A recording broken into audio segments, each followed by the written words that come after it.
मैं आकाश कुमार। एक एक बात का मायने होना चाहिए। बहुत सारा आदमी गांव में एक एक बात क्या पूरा बात पर ध्यान नहीं देता है। हम जब काम करते हैं, जो भी काम करते हैं, तो उसमें जब कंपनी से आता है सामान तो उसमें एक सूता भर का मायने रखा जाता है। अब बहुत सारा आदमी एक सूता क्या पूरा बात को ध्यान नहीं रखता है। उसलिए बोलता हूँ, मैं जो बोल रहा हूँ मेरा बात को ध्यान रखें और बखत पर और समझे बात को कि क्या बोला है। एक एक बात का मोल होता है। जैसे कंपनी से कोई भी सामान निकलता है तो उसका एक सूता को जोड़ा जाता है। एक सूता बड़ा क्यों है तो एक सूता छोटा क्यों है। तो ऐसे हर बात का मायने होता है। इसी बात पर अगला वीडियो दूसरे को है, सर जी का है, उसको ध्यान से देखते रहिए कि क्या वो बोला। आज समझिए उसका वीडियो बढ़िया से, तब आपको समझ लगेगा। पूरा वीडियो देखिए। मेरा थोड़ा उतना आदत बना हुआ नहीं है, उसका वीडियो देखिए, अच्छा लगेगा। एक छोटा सा गांव था। वहां पर एक आदमी पहाड़ पर पत्थर तोड़ने का काम करता था। उसको अपनी जिंदगी से कोई गिला शिकवा नहीं था। पूरा दिन वो काम करता, मेहनत करता। दिन के एंड में जो थोड़ा बहुत पैसा मिलता वो जा करके अपने परिवार के साथ में थोड़ा सा टाइम स्पेंड करता और चैन से सो जाता। तो एक दिन रोज की तरह वो अपना काम खत्म करके अपने घर की तरफ जा रहा था। तो रास्ते में चलते चलते उसके मन में ख्याल आया कि ये भी कोई जिंदगी है कि सुबह से शाम तक मैं पत्थर तोड़ने का काम करता हूं और एंड में मेरे को थोड़े से पैसे मिलते हैं जिसमें मुश्किल से मेरा और मेरे परिवार का गुजारा हो पाता है। काश कुछ ऐसा हो जाए कि कहीं से मुझे कोई ऐसी शक्ति मिल जाए कि जो भी मैं चाहता हूं वो सच हो जाए। वो अपने घर पर गया, उसने खाना खाया, लेकिन उसका ध्यान खाने की तरफ नहीं था। उसके दिमाग में यही ख्याल चल रहा था। उसके बाद में वो यही सोचते सोचते सो गया। फिर नींद आने के कुछ देर बाद उसको एक सपना आया। सपने में उसने देखा कि रोज की तरह वो अपना काम खत्म करके अपने घर लौट रहा था। रास्ते में उसने एक बहुत ही बड़ा घर देखा और उसके मन में आया कि काश ये घर मेरा होता और मैं इसका मालिक होता। और उसके सोचते ही वो उस घर का मालिक बन गया। उसको यकीन ही नहीं हो रहा था कि जो उसने सोचा वो बन चुका है।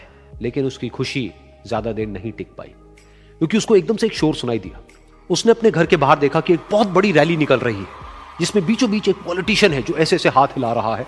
और वहां पर जितने भी लोग खड़े थे सब उसके नाम के नारे लगा रहे थे, उसके आगे हाथ जोड़ करके खड़े थे, सब उसको देखने के लिए तड़प रहे थे। तब उसको यह एहसास हुआ कि मैं कितना छोटा हूं उसके आगे। और फिर उसके अंदर से एक ख्याल उठा कि काश मैं ये पॉलिटिशियन होता और मेरे पास भी इतनी ही पावर होती जितनी कि इसके पास में है।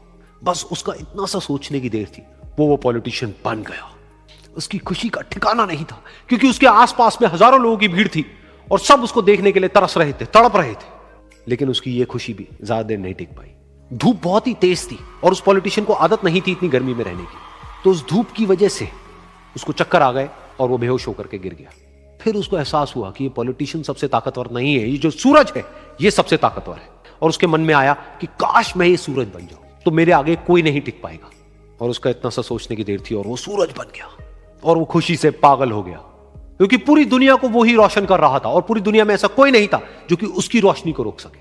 लेकिन उसकी ये खुशी भी ज्यादा देर टिक नहीं पाई, क्योंकि कुछ ही देर बाद आसमान में कुछ काले बादल आए जिन्होंने कि उस सूरज की रोशनी को रोक दिया। फिर उसको यह एहसास हुआ कि इस दुनिया में ऐसा भी कोई है जिसमें दम है उसकी रोशनी को रोकने का।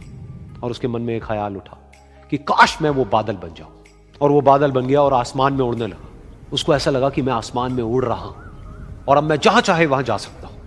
लेकिन कुछ देर बाद वहां पर एक बहुत तेज हवा का झोंका आया जो कि उन बादलों को उड़ा करके ले गया।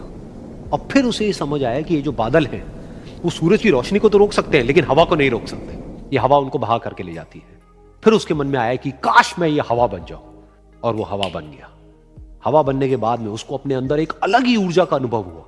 वो चाहे तो आराम से बहता और चाहे तो आंधी बन करके, तूफान बन करके, जिसको भी चाहे उड़ा करके ले जाता। उसको ये विश्वास होने ही लगा था कि इस दुनिया में सबसे ज्यादा शक्तिशाली मैं हूं। लेकिन तभी उसके सामने आया एक पहाड़। उसने अपनी पूरी ताकत लगा दी लेकिन उस पहाड़ को वो इतना सा भी नहीं हिला पाया। तब उसको यह एहसास हुआ कि इस दुनिया में कोई है जो हवा से भी ज्यादा शक्तिशाली है, जिसमें दम है उस हवा को रोकने का।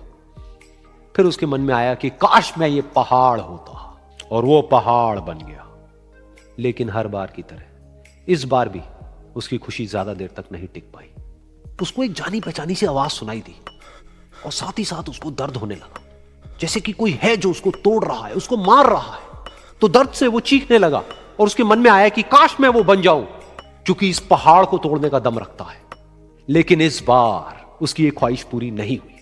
वो रोने लगा, चीखने लगा, चिल्लाने लगा, उसने अपनी पूरी जान लगा दी, लेकिन इस बार वो नहीं बन पाया।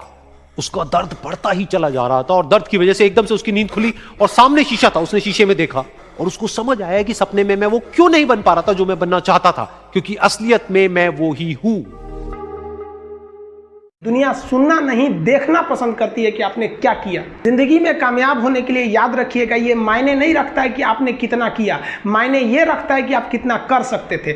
जब लंका में पुल बनाया जा रहा था पत्थरों को जोड़ जोड़ कर सीता माँ को लाने के लिए, तो बंदरों के साथ साथ गिलहरियाँ भी वहाँ पत्थर भर रही थी। तो इन सब से कितना पत्थर ही उठेगा। एक बंदर आया तो उठा के फेंक दिया गिलहरी को, भाग यहाँ से, तो इतनी पत्थर बीच में ला रही है। तो मर्यादा पुरुषोत्तम राम के पास वो जाके गिलहरी गिरी, तो गिलहरी को वो प्यार से सहलाए थे ना, तो ऐसा कहा जाता है कि इस पे जो निशान है गिलहरी के पीठ पे वो राम जी का है। राम जी ने उस बंदर को बुलाया और कहा कि देखो तुम इतना विशाल पत्थर उठा रहे हो तो तुम्हारा शरीर भी विशाल है, ये गिलहरी इतना बड़ा पत्थर उठा रही है जितना इसकी क्षमता है। तो आप अगर कामयाब होना चाहते हैं तो आप ये मत सोचिए कि आप हमने आज 8 घंटे पढ़ लिए या 8 घंटा मेहनत किए, आप ये सोचिए कि आप कितना कर सकते थे। और देखिए, जो सपने देखते हैं उनके लिए तो पूरी रात छोटी पड़ जाती है और सपने पूरे करने वाले के लिए पूरा दिन छोटा पड़ जाता है। अगर आपके अंदर जिम्मेदारी है ना, तो आप यकीन मानिए आप चैन से सो नहीं पाएंगे।